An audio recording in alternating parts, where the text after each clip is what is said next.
Channel को subscribe करें। 10 बज रहे थे। घने जंगलों के बीच मौजूद नीलगिरी गेस्ट हाउस के सामने आर्यन की कार रुकी। लो समीर, पहुंच गए। अब यहाँ शांति से बैठकर मैं अपनी हॉरर नॉवेल पूरी कर सकूंगा। यार आर्यन, ये जगह कुछ ठीक नहीं लग रही। देख तो, चारों तरफ सन्नाटा है। ऐसा लग रहा है जैसे पेड़ हमें घूर रहे हो।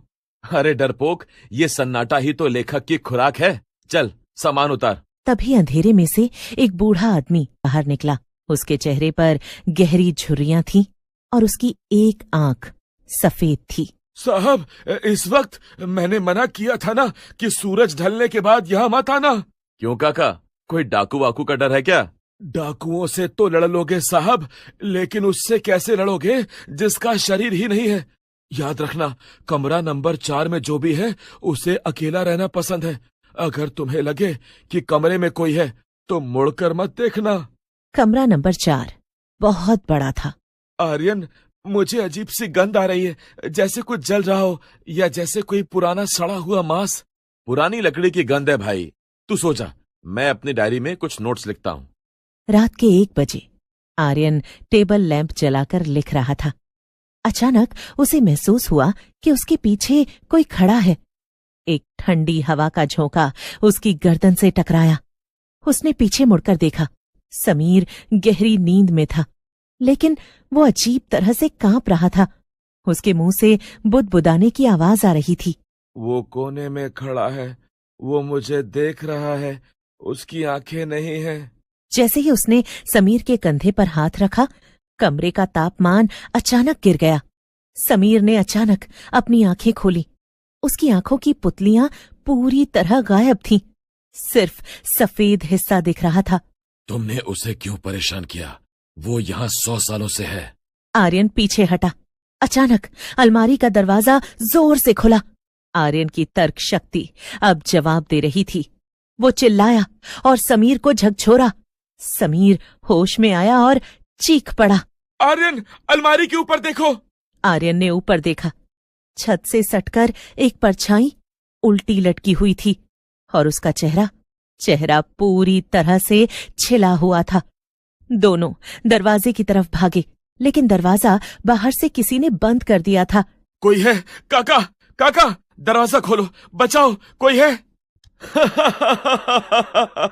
मैंने कहा था ना साहब, उसे अकेला रहना पसंद है। अब तुम दोनों ही उसका अकेलापन दूर करोगे। कमरे के अंदर की लाइटें टिमटिमाने लगी। दीवारें खून उगल रही थीं। आर्यन और समीर कमरे के बीच में एक दूसरे से पीठ सटाकर खड़े हो गए। समीर, अगर हम आज नहीं बचे तो मुझे माफ करना, मैंने तुम्हारी बात नहीं मानी। वो देखो आर्यन, खिड़की के पास, वो हमारे पास आ रही है। एक औरत हवा में तैरती हुई उनके करीब आई। आर्यन को लगा जैसे उसका खून जम रहा हो। तभी कमरे की सारी घड़ियां एक साथ 3 बजे पर रुक गईं। अचानक सब कुछ शांत हो गया। अगले दिन सुबह पुलिस ने कमरा नंबर 4 का दरवाजा तोड़ा। न आर्यन और न समीर। मेज पर आर्यन की डायरी पड़ी थी। उसका आखिरी पन्ना अभी भी गीला था। डायरी के आखिरी शब्द थे, वो मेरे कमरे में मेरे बगल में बैठी है और ये पढ़ रही है। वो मुस्कुरा रही है क्योंकि अब मैं कभी यहाँ से नहीं जा पाऊंगा। बूढ़ा चौकीदार बरामदे में बैठा अपनी सफेद आंख से जंगल की ओर देख रहा था। उसे पता था कि अगले शिकार के आने में अब ज्यादा वक्त नहीं है। पुलिस को डायरी तो मिली, लेकिन आर्यन और समीर का कोई सुराग नहीं मिला। लेकिन हकीकत कुछ और ही थी। वो कमरे से बाहर नहीं गए थे, बल्कि वो उसी कमरे के एक समानांतर आयाम में फंस चुके थे। आर्यन ने आंखें खोली। आसपास देखने में तो कुछ नहीं बदला था, पर माहौल बदला बदला सा था। समीर, तुम कहाँ हो? आर्यन, बाहर मत निकलना। वो फर्श पर चल नहीं रही, वो दीवारों के अंदर तैर रही है। जहां हो वहीं रहो और बोलो मत, कहीं वो आवाज सुनकर ना आ जाए। आर्यन ने देखा कि कमरे की दीवारें किसी जीवित इंसान की चमड़ी की तरह धड़क रही थीं। तभी वहां कुछ ऐसा दिखाई दिया जिसे देखकर उनके होशो हवास खोने लगे। दरवाजे के नीचे से खून का एक रेला अंदर आया और धीरे धीरे एक इंसानी शक्ल लेने लगा। एक माथा जो कटा फटा था, आंखें अंदर से खाली और सफेद। पूरा चेहरा बनने के बाद समझ आया कि वो बूढ़ा भूतिया चौकीदार था। स्वागत है लेखकों। यहाँ कहानियां स्याही से नहीं, दर्द से लिखी जाती हैं। अब तुम भी इसका एक हिस्सा हो। तुम काका, तुम हो क्या? तुम कौन हो? हमें यहां से जाने दो, हम पे कृपा करो। जाने दो? तुम उस आत्मा के भोजन हो जो इस कमरे की मालिक है। मैं तो बस उसे शिकार परोसने वाला एक गुलाम हूं। ऊपर देखो, ऊपर। आर्यन और समीर ने ऊपर देखा। ऊपर एक विशाल अनंत अंधेरा था, जिसमें से हजारों सफेद हाथ नीचे की ओर लटक रहे थे। वो हाथ आर्यन और समीर को छूने की कोशिश कर रहे थे। आर्यन, वो अलमारी। जब हम आए थे तो वो एकमात्र चीज थी जो नई लग रही थी। शायद वही यहां से निकलने का रास्ता है। हमें हिम्मत नहीं हारनी है, हम यहां से जरूर निकलेंगे। दोनों अलमारी की ओर भागे, लेकिन जैसे ही वो उसके करीब पहुंचे, चीखें इतनी तेज थीं कि आर्यन के कान से खून बहने लगा। आर्यन ने कोने में पड़ी एक पुरानी लोहे की रॉड उठाई और अलमारी पर वार किया। जैसे ही रॉड अलमारी से टकराई, एक औरत की भयानक चीख गूंजी। वो वही टूटी गर्दन वाली औरत थी।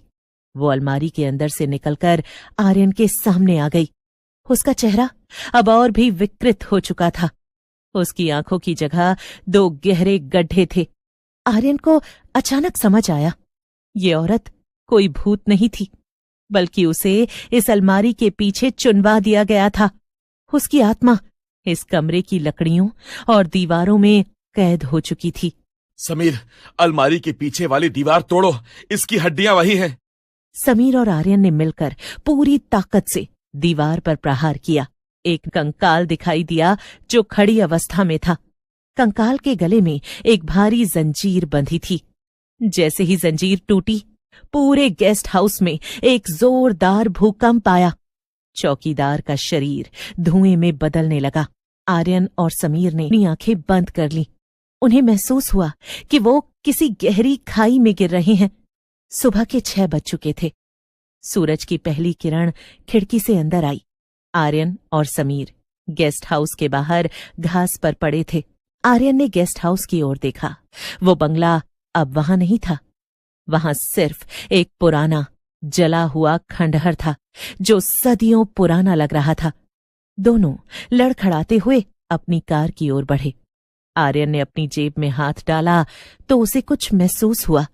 उसने बाहर निकाला तो वो वही पुरानी डायरी थी। अरे, ये मेरे पास कैसे आई? खोल के देख तो, क्या है इसमें?